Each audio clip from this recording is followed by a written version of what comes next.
Halo Sobat Muda, saya Maulida Ilmi, CPNS Kementerian Pekerjaan Umum. Dalam kesempatan ini saya akan melakukan wawancara dengan salah satu pegawai di BP BPK Sumatera Selatan dengan topik wawancara yaitu integritas data barang milik negara atau BMN pada aplikasi. Di mana isu ini penting karena data BMN yang tidak lengkap, tidak mutakhir dapat berdampak pada transparansi, akuntabilitas serta pengelolaan aset negara secara keseluruhan.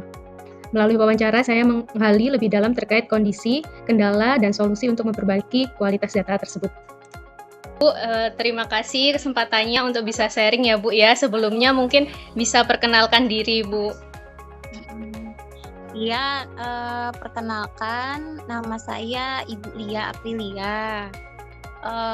Saya selaku petugas BMN Satker Pelaksanaan Provinsi Sumatera Selatan itu bertugas sebagai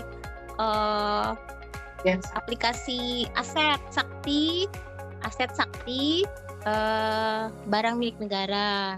Pertanyaan yang pertama yaitu mekanisme penginputan data barang milik negara ke dalam aplikasi, di mana jawaban narasumber yaitu penginputan BNN dilakukan pada Satker atau balai menggunakan aplikasi Sakti pada modul aset, kemudian ketika SP2D terbit, operator input dengan mendetailkan informasi BMN. Selanjutnya, operator melengkapi profil aset dengan lebih rinci, seperti foto, berita acara pinjam pakai, lokasi, hingga informasi pendukung lainnya di aplikasi Siman.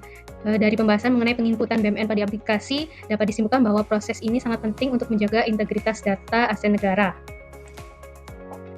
Pertanyaan yang kedua yaitu terkait kendala apa yang sering terjadi. Jawaban dari sumber yaitu paling menonjol adalah terkait frekuensi maintenance yang cukup tinggi ketika aplikasi dalam masa perawatan. Terus ya respon aplikasi yang lambat yang menjadi masalah terutama ketika digunakan secara bersamaan oleh banyak pengguna sehingga prosesnya kurang efektif dan menambah beban waktu kerja hingga keterlambatan dalam proses penting seperti input data keuangan, pelaporan maupun rekonsiliasi. Dampak langsungnya adalah berkurangnya efektivitas kerja serta ketidakpastian dalam ketepatan penyelesaian tugas.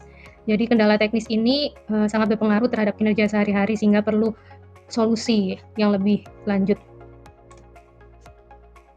Jadi untuk mengatasi berbagai kendala, kita tentu memerlukan beberapa langkah perbaikan yang terarah, seperti pelatihan dan pendampingan secara berkala dalam penggunaan aplikasi, kedua, SOP update dan verifikasi data lintas bagian, yang ketiga, monitoring dan evaluasi oleh pimpinan, dan yang keempat, adanya kolaborasi dengan unit lain, khususnya bagian keuangan dan umum, agar datanya sinkron secara real-time. Dari keempat solusi ini diharapkan integritas data dapat terjaga dan proses pengelolaannya lebih efektif, efisien, dan transparan.